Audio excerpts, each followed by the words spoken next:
الحمد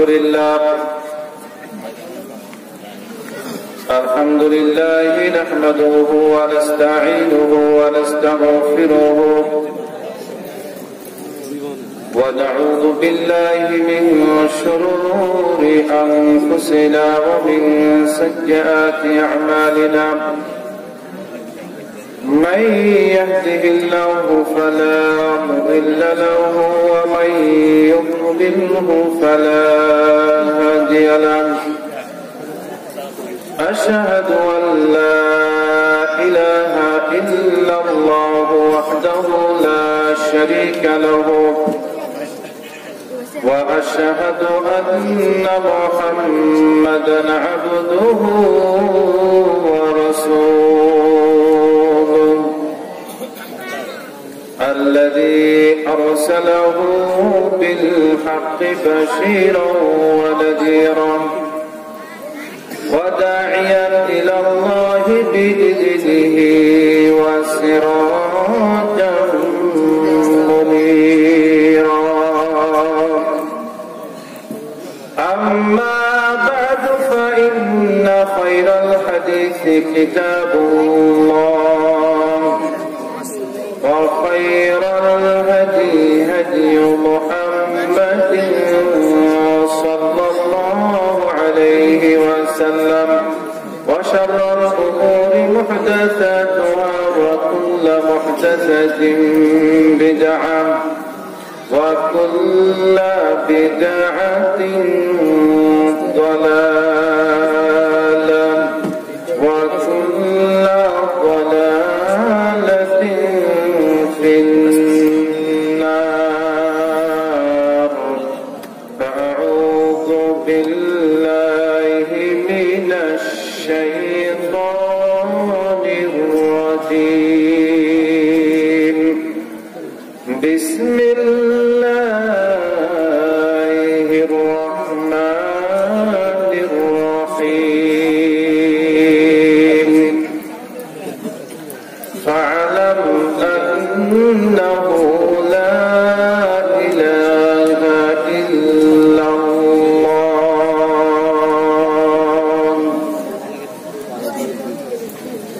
عن أبي هريرة رضي الله عنه قال قال رسول الله صلى الله عليه وسلم الإيمان بدع وسبعون شعبة فأفضلها لا إله إلا الله وأدناها إماتة العداء عن الطريق والحياء شعبة من الإيمان متفق عليه ইমানের পথে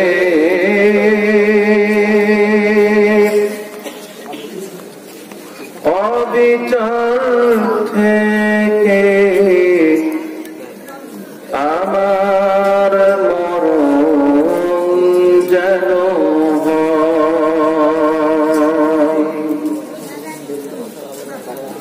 ইমানের পথে অবিচল থেকে আমার মরণ যেন এটা আপনারা চান না? কে কে চান? একটু হাত তোলেন তো। তোমারই কাছে মিনতি আমার,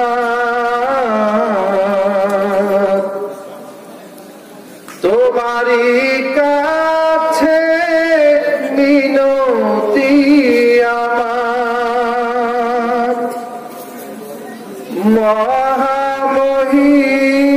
মহামহিম দয়াময় ইমানের পথে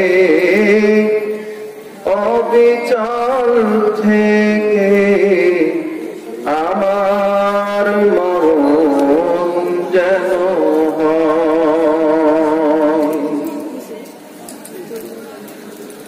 প্রতিদিন মিথ্যের মুখোমুখি হই, বেদিন ফাসেকেরা করে হইচই, প্রতিদিন মিথ্যের মুখোমুখি হই, বেদিন ফাসেকেরা করে হইচই, আজাজিল এসে গুমরাহি সূর্যা গড়ে তোলে মোহময়, ঈমানের পথে অবিচল থেকে আমার মরণ যেন হয়, আধারের দুর্গম আঁকাবাঁকা পথ, ভ্রান্তিতে পূর্ণ যত মতামত, আধারের দুর্গম আঁকাবাঁকা পথ, ভ্রান্তিতে পূর্ণ যত মতামত, কখনো হঠাৎ নফসের করুণায় গড়ে তোলে মোহময়, ঈমানের পথে অবিচল থেকে আমার মরণ যেন হয়, ঈমানের পথে অবিচল থেকে আমার মরণ যেন হয়। প্রশংসা মাত্রই আল্লাহ সুবহানাহু ওয়া তাআলা। দরুদ ও সালাম বর্ষিত হোক আমাদের নবী মুহাম্মদ রাসূলুল্লাহ সাল্লাল্লাহু আলাইহি ওয়াসাল্লামের উপর, শান্তি বর্ষিত হোক তার পরিবার বর্গের উপর, শান্তি বর্ষিত হোক আসহাবে কিরামের উপর, শান্তি বর্ষিত হোক তাবেঈন তাবে তাবেঈনগণের উপর, শান্তি বর্ষিত হোক যে সমস্ত মুসলিম নর এবং নারী আল্লাহ এবং তার রাসূলের আনুগত্য করে এই দুনিয়া মধ্যে বিদায় নিয়ে কবরে চলে গেছে। তাদের মধ্যে আমাদের আত্মীয় আছে, কি বলে, মা আছে, ভাই আছে, অনেকের বোন আছে, আত্মীয় স্বজন যাদের কবরে চলে গেছেন, আল্লাহ তাদের কবরের আযাবগুলো মাফ করে দিন, কি বলেন, আল্লাহ তাদের উপরে রহমত বর্ষণ করুন। আল্লাহুম্মা গফির লাহুম ওয়ারহামহুম। শান্তি বর্ষিত হোক যে সমস্ত মুসলমান পূর্ব থেকে পশ্চিম, উত্তর থেকে দক্ষিণ, এই মুসলমানেরা বহু ত্যাগ তিতিক্ষা যন্ত্রণা লাঞ্ছনা সহ্য করে আল্লাহ এবং তার রাসূলের আনুগত্য করে যাচ্ছে জীবিত অবস্থায়। আল্লাহ তাদেরকে হেফাজত করুন, হাফিজাহুমুল্লাহ। সবাই বলুন কি, হাফিজাহুমুল্লাহ। বীরপাকুটিয়া ঐতিহ্যবাহী আহলে হাদিস জামে মসজিদের উন্নয়ন কল্পে ইসলামী জলসার সম্মানিত সভাপতি সাহেব, যিনি আমার সহকর্মী বড় ভাই শেখ মোহাম্মদ শফিকুল ইসলাম সাহেব, পরিচালনায় যিনি আছেন তিনি আমার বন্ধু বলা যায়, আর এই বল্লাতে আমাকে তিনি নিয়ে এসেছেন শেখ আব্দুল মান্নান সাহেব, প্রধান বক্তা হিসেবে যিনি আছেন। মানে যত আলেমে পর্যন্ত এই বল্লাতে এসেছে, মানে বাড়ির নিকটতম দিক থেকে, মানে বাড়ি যাদের বাড়ি নিকটতম তার মধ্যে আমার সবচেয়ে নিকটতম বাড়ি শেখ ডক্টর মোহাম্মদ গোলাম মোর্শেদ সাহেব, সহকারী অধ্যাপক, আইডিয়াল ডিগ্রি কলেজ রাজশাহী। আসলে তার অরিজিনাল বাড়ি হচ্ছে চুয়াডাঙ্গা, আলমডাঙ্গা।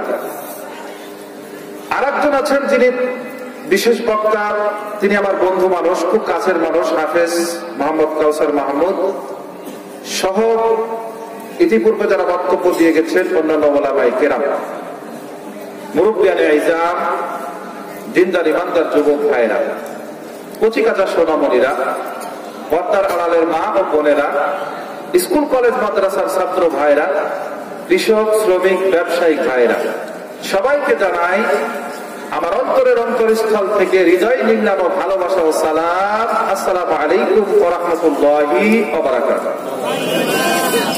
সম্মানিত উপস্থিত, আমার প্রাণ প্রিয় মুসলমান ভাইরা, আমি আপনাদের সামনে মহাগ্রন্থ আল কোরআন থেকে একটি আয়াত পাঠ করেছি। আয়াতটি যদি আপনি শোনেন তাহলে সূরার নাম হচ্ছে আমাদের নবীর নামে নাম, মুহাম্মদ। সূরা মুহাম্মদের 19 নম্বর আয়াত। এই আয়াত তিলাওয়াত করেছি। আর নবী মুহাম্মদ রাসূলুল্লাহ সাল্লাল্লাহু আলাইহি ওয়াসাল্লামের মুখ নিঃসৃত বাণী হতে, বুখারী মুসলিম, সহিহ বুখারী এবং মুসলিম হতে একটি হাদিস পাঠ করেছি, ছোট্ট একটি হাদিস। এই হাদিসটির সম্পর্কে কিছু কথা বলেই আমার বক্তব্য রীতি টানবো ইনশাআল্লাহু আল আজিজ। হাদিসটি যদি আপনি মিশকাত থেকে খোঁজেন তাহলে 1, 2, 3, 4 করে গুনতে গুনতে 5 নম্বর হাদিস। আর যদি বুখারী থেকে পড়েন তাহলে হাদিস নম্বর 9। আর যদি সহিহ মুসলিম থেকে পড়েন হাদিস নম্বর হচ্ছে 35। হাদিসটি বর্ণনা করেছেন রাবী সম্রাট, সবচেয়ে হাদিস বেশি বর্ণনাকারী সাহাবী আবু হুরায়রা রাদিয়াল্লাহু তাআলা আনহু। তিনি বলছেন, নবী করিম সাল্লাল্লাহু আলাইহি ওয়াসাল্লাম বলেছেন, আল ঈমান, ঈমান শব্দটা তো শুনেছেন নাকি? এই ঈমানের রকম কয়টা আছে বলতে পারেন আপনারা? ঈমানের খুঁটি কয়টা? ওয়াজ তো শুনছেন, আমি আবার বলেছি, আগেও বলেছি, এখনো বলছি যে বল্লাতে কিন্তু 47তম ওয়াজ মাহফিল হয়ে গেছে মাদ্রাসায়। আর 47 বছর বয়স আমার হয়নি। তার মানে এই 47 বছর যাবত যারা ওয়াজ শুনেছেন, প্রত্যেকটি আলেমের কাছ থেকে যদি একটা একটা কথা করে মুখস্থ রাখতেন তাহলে কিন্তু সবাই আলেম হয়ে যেতেন, ঠিক না ঠিক?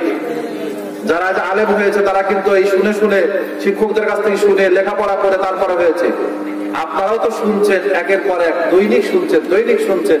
এখান থেকে যদি 1টা 2টা করে কথা মনে রাখতেন তাহলে আপনারাও কিন্তু আলেমের কাছাকাছি চলে যেতেন, ঠিক না বেঠিক?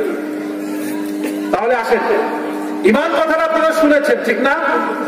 ঈমানের স্তম্ভ বা খুঁটি কয়টা, যাকে রোকন বলা হয়, কয়টি বলেন তো? কে বলতে পারেন? এই মিশকাতের 2 নম্বর হাদিস পড়বেন, পেয়ে যাবেন। ঈমানের খুঁটি কয়টা? পারেন না? একজনও পারেন না? কয়টা? 5টা। হয় নাই। ঈমানের খুঁটি হচ্ছে 6টি। 1 নম্বর আসেন, আল্লাহর উপরে ঈমান আনা। আল্লাহর উপরে ঈমান আনা বলতে আল্লাহর জাত সিফাত যা আছে সব। 2 নম্বর হচ্ছে ফেরেশতাদের প্রতি ঈমান আনা। 3 নম্বর কিতাব সমূহের প্রতি ঈমান আনা। 4 নম্বর রাসূলগণের প্রতি ঈমান আনা। 5 নম্বর তাকদীর, ভালো মন্দের উপর ঈমান আনা। 6 নম্বর আখিরাত দিবসের প্রতি ঈমান আনা। কয়টি হলো? এই 6টি বিষয়ের উপরে ঈমান আনার নামই হচ্ছে ঈমানের স্তম্ভ। এটাকেই আরকানুল ঈমান বলা হয়।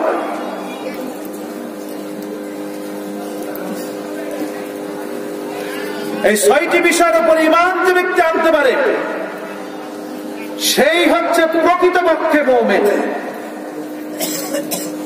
আর এই হচ্ছে ঈমান আনার পরে, মুমিন হওয়ার পরেও ঈমানের আরো কিছু কি আছে, শাখা প্রশাখা আছে। এই হাদিসে সেটাই বলছে, আল ঈমানু বিদউ ওয়া সাবউনা শুবা। ঈমানের 70-এর অধিক কি আছে? অঙ্গ প্রত্যঙ্গ, শাখা প্রশাখা আছে।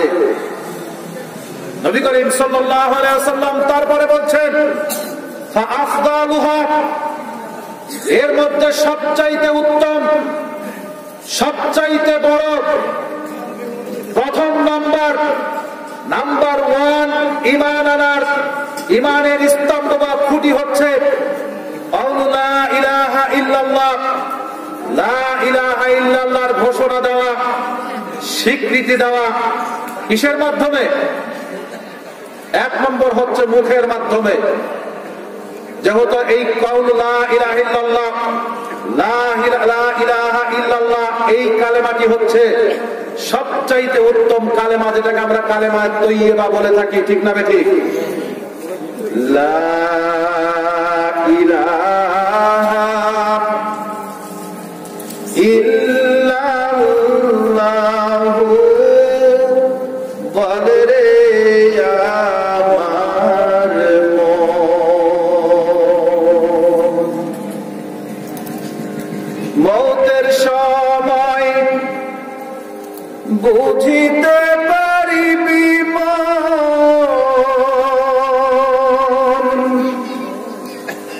তাওহীদ কালেমার কতই রে গুণ, লা ইলাহা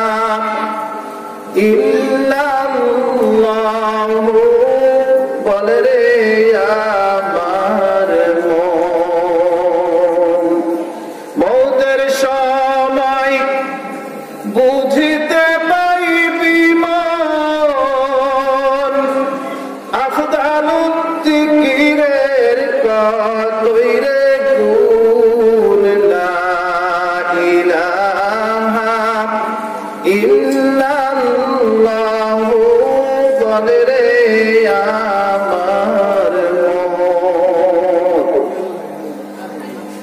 কবরে গেলে বুঝিতে পারিবি মন,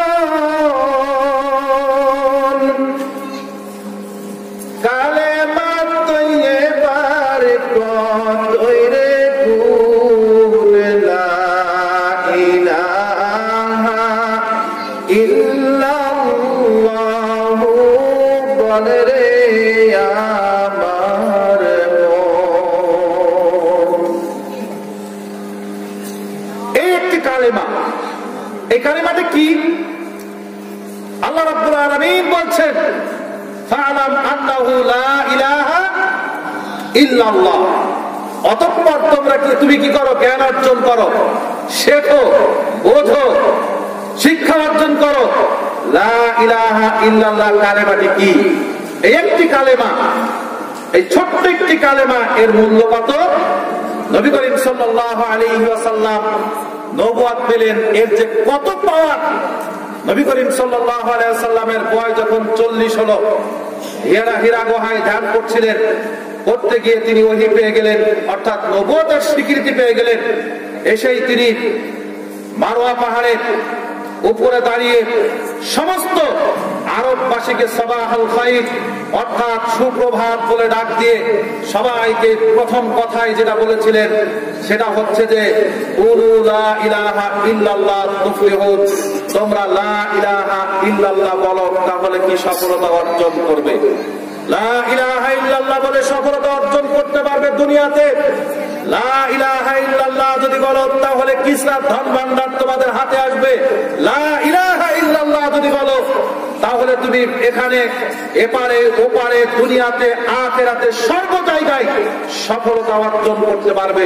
নবী করিম সাল্লাল্লাহু আলাইহি ওয়াসাল্লাম বলেছেন, মিশকাতের হাদিস নম্বর 2306 নম্বর হাদিস, নবী করিম সাল্লাল্লাহু আলাইহি ওয়াসাল্লাম বলেছেন, আফদালুদ যিকরি লা ইলাহা ইল্লাল্লাহ। পৃথিবীতে যদি সবচাইতে উত্তম জিকির থেকে থাকে, আল্লাহকে স্মরণ করার সবচাইতে বড় পদ্ধতি থেকে থাকে, তা সেটা হচ্ছে লা ইলাহা ইল্লাল্লাহ বলা। শুধু কি মুখে বললে হবে? ওলামায়ে কেরামরা শুধু মুখে বললেই হবে না বলেছে, মুখে বলতে হবে, তাসদিক বিল জানার অন্তরে বিশ্বাস করতে হবে, তারপরে আমালু বিল আরকান, ওই আরকান অনুযায়ী আমল করতে হবে। এটাই হচ্ছে এই কালেমার মূল ভিত্তি। মুখে বলতে হবে, অন্তরে অন্তর থেকে বিশ্বাস করতে হবে, এবং সাথে সাথে কি করতে হবে? সাথে সাথে যে কাজটি করতে হবে সেটা হচ্ছে ওই অনুযায়ী আমল করতে হবে। এই সেই কালেমা। কালেমাটির অর্থ কি? কালেমাটির অর্থ পৃথিবীর বুকের যত তাওহীদ বিদগণ আছে এই কালেমার অর্থ করেছেন সেটা হচ্ছে লা মা'বুদা বিহাক্কিন ইল্লাল্লাহ। আমরা সবাই অর্থ জানি আল্লাহ ছাড়া কোনো মাবুদ নাই, ঠিক না? আসলে এটার এই অর্থ নাই, আল্লাহ ছাড়া সত্যিকারের কোনো মাবুদ নাই। শুধু আল্লাহ ছাড়া মাবুদ নাই এটা নয়, আল্লাহ ছাড়া মাবুদ নাই বলতে আর একটা দুই একটা মাবুদ সাইড থেকে ডেকে নিলে কোনো সমস্যা নাই, এরকম মনে হয়। আসলে হচ্ছে লা মা'বুদা বিহাক্কিন ইল্লাল্লাহ। পৃথিবীতে ইবাদত পাওয়ার হকদার, পৃথিবীতে সত্যিকারের মাবুদ, পৃথিবীতে ইবাদত করা যায় এইরকম প্রভু যদি কেউ থেকে থাকে তিনি হচ্ছেন একমাত্রই আল্লাহ সুবহানাহু ওয়া তাআলা। তার কাছে ছাড়া কারোর কাছে মাথা নত করা যাবে না, তিনিই হচ্ছেন সত্যিকারের মাবুদ। এইটা মুখে বলা, অন্তরে বিশ্বাস করা, ওই অনুযায়ী আমল করে প্রত্যেকটি ক্ষেত্রে চাল চলন বা উঠাবসা করা, এটার নামে হচ্ছে লা ইলাহা ইল্লাল্লাহ। লা ইলাহা ইল্লাল্লাহ মুখে বলা, স্বীকৃতি দেওয়া এবং ওই অনুযায়ী আমল করা। সম্মানিত উপস্থিতি, আল্লাহ রাব্বুল আলামিন বলছে এটার উপরেই জ্ঞান অর্জন করো। আজ আমরা যারা স্কুলে পড়ছি, আজ আমরা যারা মাদ্রাসায় পড়ছি, ওয়ান থেকে শুরু করে নিয়ে দাওরা পর্যন্ত, ওয়ান থেকে শুরু করে নিয়ে কামেল পর্যন্ত, এবং ওয়ান থেকে শুরু করে নিয়ে যারা মাস্টার্স ডিগ্রি পর্যন্ত পাশ করেছে তাদের কাছে জিজ্ঞাসা করে দেখুন, আল্লাহ রাব্বুল আলামিন এই বিষয়ে জ্ঞান অর্জন করতে বলেছে, কিন্তু এই বিষয়ে জ্ঞান অর্জন করা কি সঠিক হয়ে সম্পূর্ণ হয়ে গেছে? হয়েছে? জিজ্ঞাসা করুন কামেল পার আছে, দাওরা পাশে মানুষ যারা আছে, যে এই বিষয়ে জ্ঞান অর্জন আল্লাহ রাব্বুল আলামিন করতে বলেছেন প্রত্যেকটা বিষয়ে, এই বিষয়ে জ্ঞান অর্জন করা কি একবারে কমপ্লিটলি হয়ে গেছে সবার? কমপ্লিটলি এখনো পর্যন্ত করতে কেউ পারে নাই। আশ্চর্য ব্যাপার হলে সত্য, দুঃখের বিষয় হলেও সত্য, বাংলাদেশের প্রতিষ্ঠান, সেটা স্কুল বলেন, আলিয়া মাদ্রাসায় বলেন এবং কওমি মাদ্রাসায় বলেন, আশ্চর্যের বিষয় হলে সত্য, আল্লাহ রাব্বুল আলামিন শিক্ষার মাপকাঠি দিলেন ফালাম আন্নাহু লা ইলাহা ইল্লাল্লাহ। তার মানে তাওহীদ বিষয়ে জ্ঞান অর্জন করতে বললেন। আল্লাহ রাব্বুল আলামিন ইবাদতের ক্ষেত্রেও সেটাই বলেছেন, ওমা খালাকতুল জিন্না ওয়াল ইনসা ইল্লা লিয়াবুদুন। আল্লাহ রাব্বুল আলামিন মানুষকে, জিনকে সৃষ্টি করেছেন শুধুমাত্র ইবাদত করার জন্য, অন্য কোনো উদ্দেশ্যে নয়। আল্লাহ রাব্বুল আলামিন ইল্লা লিয়াবুদুন, ইবাদত করার জন্য। ইবাদত তো হিন্দুরাও করে, ইবাদত তো বৌদ্ধরাও করে, ইবাদত তো খ্রিস্টানরাও করে, ইবাদত তো সবাই করে, তাহলে তাদের ইবাদত কি হবে না? না। তাফসিরে বাগাবি ওয়াল কুরতুবি ইল্লা লিয়াবুদুন মা'নাহু ইল্লা লিওয়াহিদুন করেছেন। শুধু ইবাদত করলে হবে না, ইবাদত করতে হবে এক আল্লাহর। আল্লাহর সাথে আর পৃথিবীর কাউকে ডাকা যাবে না, পৃথিবীর কাউকে মানা যাবে না। এইটার নামই হচ্ছে ইল্লা লিয়াবুদুন, শুধুমাত্র ইবাদত করার। এই জন্যই বলছি ইবাদত তো সবাই করে, কিন্তু তাওহীদ ভিত্তিক ইবাদত করতে হবে। যেটা বলছিলাম, আজ স্কুল বলেন, আলিয়া মাদ্রাসায় বলেন আর কওমি মাদ্রাসায় বলেন, বাংলাদেশের মাদ্রাসাগুলো আশ্চর্য বিষয় হলেও সত্য যে তাওহীদের কিতাব সহজে পড়ানো হয় না। স্কুল কলেজে তো নাই, স্কুল কলেজে বইটা যেটা আছে সেটার মধ্যে শিরকে ভরপুর। ইসলাম শিক্ষা একটা বই আছে, তার মধ্যে শিরকে ভরপুর। এবার আলিয়া মাদ্রাসা আসেন, সেখানে একই অবস্থা। এমন একটি বই আছে, সেই বইয়ের মধ্যেও শিরকে ভরপুর।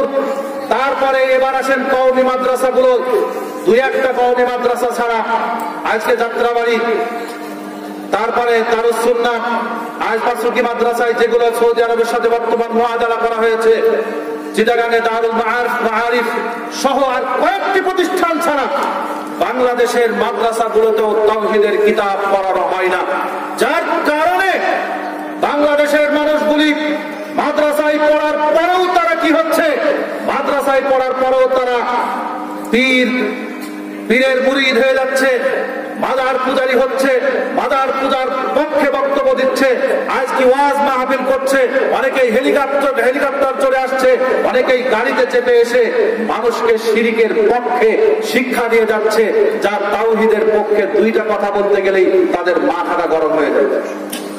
আশ্চর্য হয়ে যায়, আজকে বল্লার মতো জায়গাতেও বক্তব্য দিয়ে যায় যে রবি ঠাকুরের মতো দাঁড়িয়ে রাখলেই শুধু হবে না। আর আমাদের পরিচালক, সভাপতি সবাই বসে বসে একবারে চুপ করে বসে বসে হাসেও, দাঁত করে আবার হাসেও, কিছু বলে না। আজীব ব্যাপার। বলছে রবি ঠাকুরের মধ্যে দাঁড়িয়ে রাখতে চান, কেউ আপনাকে নিষেধ করবে না। আপনাকে যদি আবার বলা হয় যে নামাজ পড়েন, আপনাকে নিষেধ করবে না। নিষেধ করবে শুধু কোরআনের আইন চালু করলে। আরে কোরআনের আইন চালু করবেন কি এই কুফরি তন্ত্র দিয়ে? কে বলেছে আপনাকে? নবী করিম সাল্লাল্লাহু আলাইহি ওয়াসাল্লামের 23 বছর জিন্দেগীর পদ্ধতি আপনার চলে না? আল্লাহ রাব্বুল আলামিন পূর্ণাঙ্গ গোটা একটা কোরআন দিয়ে গেছে, কিভাবে রাষ্ট্র নায়ক হতে হবে সেই পদ্ধতি দিয়ে আপনার চলে না? কেন আপনাকে কুফরিতন্ত্র ধরতে হয়েছে? কেন নারীর সাথে সন্ধি করতে হয়েছে? কেন হিন্দু মুসলিম সবাইকে সমান মূল্যায়ন করতে বলেছে? আল্লাহ রাব্বুল আলামিন তো করেন নাই। জান্নাতি জাহান্নামী সমান নয়, শিক্ষিত অশিক্ষিত সমান নয়, কারা সমান নয়, কেউ সবাই সমান নয়। এক এক পদে মর্যাদার মানুষ এক এক রকম আল্লাহ রাব্বুল আলামিন বানিয়েছে। কে বলেছে আপনাকে কুফরি গণতন্ত্র নিয়ে আপনি কি করবেন? সম্মানিত উপস্থিতি, দাড়ি নিয়ে কটূক্তি বারবার করছে, আপনারা কেউ কিচ্ছু বলছেন না কেন? আপনার নিচে কাপড় পড়ছে, তাও আপনারা কটূক্তি করছে, কেউ কিচ্ছু বলছেন না কেন? আপনারা কি মরে গেছে? শরীরে কি রক্ত আছে না পুঁজ আছে আপনার? সম্মানিত উপস্থিতি, যেটা বলছিলাম যে ঈমানের সবচেয়ে বড় জায়গা হচ্ছে কাউলু লা ইলাহা ইল্লাল্লাহ, আল্লাহ ছাড়া সত্যিকারের কোনো মাবুদ নাই, এইটাকে ঘোষণা দেওয়া, এইটাকে মুখে বলা, মুখে উচ্চারণ করে মানুষকে জানিয়ে দেওয়া, এইটা হচ্ছে সবচেয়ে বড় ঈমানের সবচেয়ে বড় অঙ্গ। 2 নম্বর এই কালামে আরেকটি বিষয়, আফদালুদ যিকরি লা ইলাহা ইল্লাল্লাহ, সবচেয়ে উত্তম জিকির হচ্ছে লা ইলাহা ইল্লাল্লাহ। এটি সহিহ হাদিস। এই একটি সহিহ হাদিস দিয়ে, হাদিসটি আবু দাউদে এসেছে, তিরমিজিতে এসেছে, মিশকাতের হাদিস নম্বর 2306 নম্বর হাদিস। এই হাদিসটা নিয়ে বাংলাদেশের সমস্ত পীর মাশায়েখ, শুধু বাংলাদেশ নাই, তথা ভারত উপমহাদেশ অন্যান্য দেশেও যে সমস্ত পীর এসেছে, জিকিরের যে সমস্ত পদ্ধতি বের করেছে, সেটা কুদালি জিকির হোক, আর গাছে ওঠা জিকির হোক, আর সামিয়ানায় চড়া জিকির হোক, আর পাগলামি হোক, যত ধরনের জিকির হয়েছে, এই সহিহ হাদিসের সাথে আরেকটা জাল এবং জয়ীফ হাদিস লাগিয়ে। হাদিসটি কোথায় আছে? হাদিসটি মুস্তাদরাক আল হাকিমে এসেছে। হাদিসটি কোথায় এসেছে? হাদিসটি বাইহাকিতে এসেছে। হাদিসটি সিলসিলাতুল আহাদিসুস সহিহা 2 নম্বর খণ্ডে এসেছে। হাদিস নম্বর 517 নম্বর হাদিস সিলসিলাতুল আহাদিসুস সহিহার মধ্যে, যে সিলসিলাতুল আহাদিসুজ যায়ীফার মধ্যে এই হাদিসটি এসেছে। যে হাদিসটি এসেছে সেই হাদিসটি হচ্ছে আন আবি সাঈদ আল খুদরি রাদিয়াল্লাহু তাআলা আনহু قال قال رسول الله صلى الله عليه وسلم, আবু সাঈদ খুদরি রাদিয়াল্লাহু তাআলা আনহু বর্ণনা করেছেন, নবী করিম সাল্লাল্লাহু আলাইহি ওয়াসাল্লাম বলেছেন, কি বলেছেন? আকসিরু যিকরাল্লাহ হাত্তা ইয়াকুলু মাজনুন, তোমরা এত বেশি জিকির করো, এমন ভাবে জিকির করো যাতে তোমাদেরকে মানুষ পাগল বলে। হাদিসটি কোথায় এসেছে? মুস্তাদরাক আল হাকিমের ভিতরে। হাদিসটি সিলসিলাতুল আহাদিসুজ যায়ীফার মধ্যে 2 নম্বর খণ্ডে এসেছে। হাদিস নম্বর হচ্ছে 517 নম্বর হাদিস। এই হাদিসটি, এই একটা হাদিস নিয়ে বিশ্বের যত পীর এসেছে, বিশ্বের যত জিকিরের পদ্ধতি উঠেছে, এই একটা হাদিস নিয়ে। হাদিসের মান শুনবেন।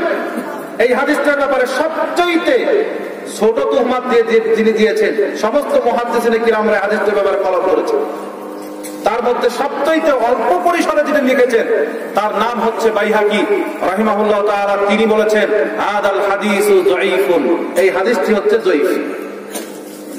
আর বিশ্বের যত মুহাদ্দিস আছে সবাই এই হাদিসটার ব্যাপারে কলম ধরেছেন, একই বাক্য লিখেছেন যে হাদাল হাদিসু মাউদু, এই হাদিসটা হচ্ছে বানোয়াট হাদিস, জাল হাদিস, এটা হাদিস নয়। তার মানে বাংলাদেশ, ভারত, পাকিস্তান সহ বিশ্বের যত জায়গায় পীর মাশায়েখ জন্ম নিয়েছে, জিকিরের পদ্ধতি জন্ম নিয়েছে, সবগুলো একটি জাল হাদিসের মাধ্যমে। ঠিক না বেটি?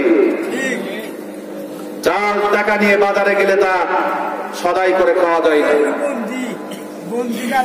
জাল টাকা নিয়ে ফল কিনতে গেলে অনেক দোকানদার আপনাকে উত্তম মাধ্যম দিয়ে ছেড়ে দেয়। টাকা দেখতে একই রকম, ইসলামের টাকার নাম দিয়েই চালায়, ইসলামের নাম দিয়ে জাল জয়ীফ হাদিস চালিয়ে আমার আপনার যে ধর্ম ইসলাম, ইসলাম ধর্মকেও ইসলাম ধর্মের নাম দিয়ে জাল জয়ীফ হাদিস চালিয়ে বানোয়াট কথা দিয়ে আজকে পীর মাশায়েখদের এই জিকিরের জন্ম হয়েছে। মুহাদ্দিসিনে কিরামরা বলেছে এই জিকির, মুহাদ্দিসিনে কিরামরা বলেছেন এই হাদিসটা কেন জাল, অনেকগুলো কারণ বলেছেন। তার মধ্যে প্রথম হচ্ছে এটা হচ্ছে সহিহ হাদিসের বিপরীত।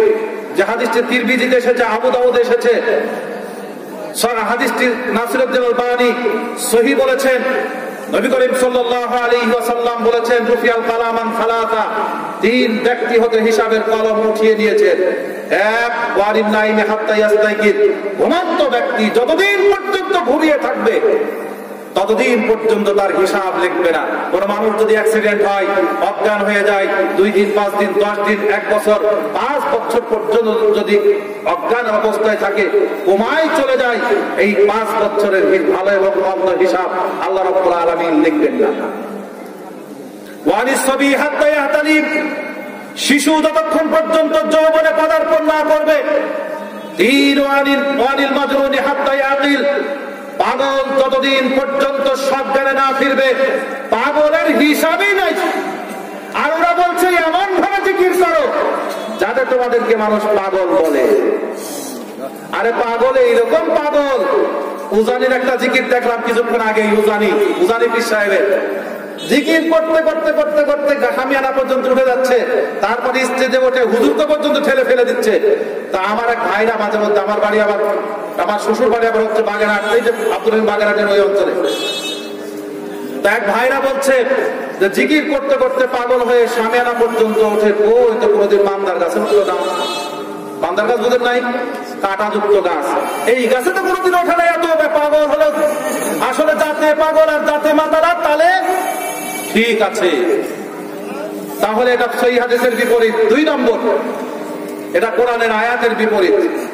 কোরআন আয়াতের বিপরীত 2টি আয়াত এসেছে সূরা আরাফের মধ্যে। 1 নম্বর হচ্ছে 204 নম্বর আয়াত, আর সূরা আল আরাফের 255 নম্বর আয়াত, শুধু 55 নম্বর আয়াত আর 204 নম্বর আয়াত। আল্লাহ রাব্বুল আলামিন বলেছেন ওয়াজকুর রাব্বাকা ফি নাফসিকা, তুমি তোমার রবের জিকির করো নিজ অন্তঃকরণে, তাদাররুআ বিনয়ের সহিত, খিফাতা ভয়ের সহিত।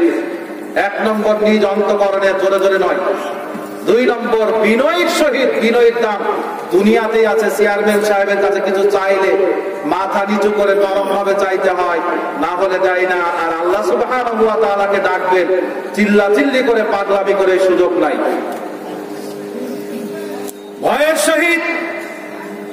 দুনাল জাহরা মিনাল কাউল, এবার খোলাখুলি ভাবে বলছেন দুনা সারা, জাহরা প্রকাশ্যে, মিনাল কাউল জোরে কথা নাই, আস্তে আস্তে জিকির করতে বলেছেন নবী করিম সাল্লাল্লাহু আল্লাহ রাব্বুল আলামিন। তাহলে জোরে জিকির নয়, আস্তে আস্তে জিকির করতে হবে, বিনয়ী ভাবে, আল্লাহর ভয়ের সহিত। এবং জোরে কথা হবে না, আস্তে আস্তে। উদুফিয়াল আসর, সকাল এবং সন্ধ্যায়। ওয়ালা তাকুম মিনাল গাফিলিন, আর তোমরা কাফেরদের অন্তর্ভুক্ত হয়ো না। এই হচ্ছে 204 নম্বর আয়াত। আরেকটি আয়াত আছে 55 নম্বর আয়াত সূরা আল আরাফের। আল্লাহ রাব্বুল আলামিন বলছেন উদউ রাব্বাকুম তাদাররুআ ওয়া খুফিয়াতান ইন্নাহু লা ইউহিব্বুল মু'তাদিন। আল্লাহ রাব্বুল আলামিন বলছেন উদউ রাব্বাকুম, তোমরা তোমার রবকে ডাকো, তাদাররুআ বিনয়ের সহিত, খুফিয়াতান চুপি চুপি, স্পষ্ট ভাষা, ইন্নাহু লা ইউহিব্বুল মু'তাদিন। আল্লাহ রাব্বুল আলামিন কি পছন্দ করেন না? ভালোবাসেন না যারা সীমা লঙ্ঘন করে, যারা লাফালাফি করে জিকির করে, শামিয়ানা পর্যন্ত ওঠে, তারা আল্লাহ রাব্বুল আলামিনের এই কালেমাকে অপমান করে, আল্লাহ রাব্বুল আলামিনের জাত এবং সিফাতকে অপমান করে। যারা এইভাবে লাফালাফি করে জিকির করে, তারা এই কালেমার অবমাননা করেছে এবং সবচাইতে উত্তম, সবচাইতে দামি ইমানের যে অঙ্গটি, এটাকে অপমান করেছে। এই জন্য তারা সীমা লঙ্ঘনকারী, আর সীমা লঙ্ঘনকারীদের আল্লাহ রাব্বুল আলামিন কোনদিন ভালোবাসেন না, পছন্দ করেন না। সম্মানিত উপস্থিতি, যারা জোরে জিকির করে এরা পদ্ধতি দেখাতে পারবে না, পৃথিবীর কোথাও দেখাতে পারবে না। বলছে আল্লাহর ইশকে নাকি পাগল হয়ে যায়। আর ইশক শব্দটাই জায়েজ নেই। ইশক শব্দটা হচ্ছে নাম হচ্ছে প্রেম। ইশকের মধ্যেই একটা নষ্টামি ভাব আছে। ইশক শব্দটা যারা নবীর আশেক বলে, আল্লাহর আশেক বলে, এই শব্দটার মধ্যেই বেহায়াপনের একটা ভাব এর মধ্যে এসে গেছে। আপনি কি বলতে পারবেন নবী প্রেমিক, আল্লাহ প্রেমিক শব্দটা যে তারা ব্যবহার করে, এই ভাষাটাও ভুল। আপনি কি আপনার মাকে বলতে পারবেন যে মা আপনার সাথে আমি প্রেম করি? বড় বোনকে বলতে পারবেন? শাশুড়িকে বলতে পারবেন? তারা আল্লাহর ক্ষেত্রে, রসুলের ক্ষেত্রে ব্যবহার হয় কিভাবে? কোনদিন চিন্তা করেছেন এই শব্দটি? বাপ মাকে ব্যবহার করা যায় না, নবী এবং রসুলের ক্ষেত্রে এবং সাথে সাথে আল্লাহর ক্ষেত্রে এই শব্দটি কিভাবে ব্যবহার করে আমার বুঝে আসে না। ইশ শব্দটা আল্লাহ এবং রসুলের ক্ষেত্রে ব্যবহার হয় না। প্রেম শব্দটাও আল্লাহ এবং রসুলের ক্ষেত্রে নয়, বরং মুহাব্বত, যার অর্থ হচ্ছে ভালোবাসা। বাপ মাকে বলতে পারবেন যে আব্বা আপনাকে খুব ভালোবাসি, মা আপনাকে খুব ভালোবাসি, শাশুড়ি আপনাকে আমি খুব পছন্দ করি, ভালোবাসি, এটা বলা যায়, তাই না? এটা ভদ্র ভাষা। আল্লাহর ক্ষেত্রে ইশক শব্দটা ব্যবহার করা বন্ধ করতে হবে। সম্মানিত উপস্থিতি, সময় শেষ, আমার বন্ধু চলে এসেছে শেখ কাউসার মাহমুদ সাহেব, আমি এখনই ছেড়ে দিব। তো মনে রাখতে হবে যে তারা ইশকে পাগল হয়ে যায়, এই পাগল হওয়ার সুযোগ ইসলামে নাই, বরং সুস্থ থেকে স্বাভাবিকভাবেই আল্লাহ সুবহানাহু ওয়া তাআলার উপর ঈমান এনে আমল করতে হবে। সাথে সাথে আমাদেরকে এই কালেমার মর্মার্থ বুঝে আমাদেরকে আমল করতে হবে। আরেকটি বিষয়, হাদিসের শেষ পর্যন্ত যাই নাই, নবী করিম সাল্লাল্লাহু আলাইহি ওয়াসাল্লাম বলেছেন আদনাহা ওয়া আদনাহা, অর্থাৎ ঈমানের সবচাইতে ছোট অঙ্গ যেটা, ঈমানের যে একটি সাধারণ অঙ্গ যেটা, সেটা হচ্ছে ইবাদাতুল আদা আনিত তারিক, রাস্তা থেকে কষ্টদায়ক জিনিস দূর করা। এটা আমাদের মধ্যে এমন ভাবে বেড়েছে, মাঝে মধ্যে রাস্তা কাটাকাটি আর রাস্তার উপরে যে অত্যাচার আমরা চালাই, স্টিম রুলার চালায় রাস্তার উপরে, মাঝে মধ্যে বলতে মনে চায় যে রাস্তা তুমি কার, রাস্তা তুমি কার, বাড়ির পানি বের করবে রাস্তা কেটে, তারপরে বিভিন্ন ভাবে পানি যত বের করবে সব রাস্তার ভিতরে। বাথরুম গুলো তৈরি করলে রাস্তার পাশে তৈরি করে, বাড়ি তৈরি করলে বাথরুম গুলো রাস্তার ধারে তৈরি করে, তারপরে ময়লা ফেললে রাস্তায়, গরু বাঁধলে তাও রাস্তায়, ধানের যে খড়কুটা আছে সেগুলো ফেললেও রাস্তায়, ময়লা ফেললেও রাস্তায়, ব্লেড ফেললেও রাস্তায়। অথচ রাস্তা থেকে কষ্টদায়ক জিনিস দূর করা হচ্ছে সাদাকা, আর এটা ঈমানের একটি অঙ্গ। যদি কেউ এই ঈমানের এই অঙ্গ ভুলে যায় তাহলে তার ঈমান থাকবে না। এইবার আসেন, তারপরে বলছেন ওয়াল হায়াউ শু'বাতুম মিনাল ঈমান, লজ্জা হচ্ছে ঈমানের একটি অঙ্গ। লজ্জা এমন একটি অঙ্গ, নবী করিম সাল্লাল্লাহু আলাইহি ওয়াসাল্লাম বলেছেন আল হায়াউ মিনাল ঈমান, লজ্জাই হচ্ছে ঈমান। ওয়াল ঈমান ফিল জান্নাহ, আর এই ঈমানই মানুষকে জান্নাতে নিয়ে যাবে। তাহলে তার লজ্জা নাই, তার জান্নাত নাই। লজ্জা যার নাই তার ঈমান নাই, লজ্জা যার নাই তার জান্নাত নাই। যে সমস্ত নারীরা এখনো পর্যন্ত পর্দা করছেন না, যে সমস্ত নারীরা এখনো পর্যন্ত পর্দা না করে বাহিরে যাচ্ছেন, যে সমস্ত পুরুষরা ঘন্টার পর ঘন্টা পর নারীর সাথে গল্প গুজব করে কাটান, যে সমস্ত নারীরা মোবাইল স্ক্রিনে বেহায়া করা 14 নম্বর নারীদের সিনেমা বা ছবি দেখে রাত কাটান, তাদেরকে বলছি এই বেহায়াপনা থেকে এখনই সরে আসুন যত তাড়াতাড়ি সম্ভব, না হলে জান্নাত কত সোজা নাই। আল্লাহ সুবহানাহু ওয়া তাআলা আমাদেরকে এই হাদিসটা বুঝে আমল করার তৌফিক দান করুন। এই বলে আমার বক্তব্য ইতি টানছি। সুবহানাকাল্লাহুম্মা বিহামদিকা আশহাদু আল্লা ইলাহা ইল্লা আনতা আস্তাগফিরুকা ওয়া আতুবু ইলাইক। আসসালামু আলাইকুম।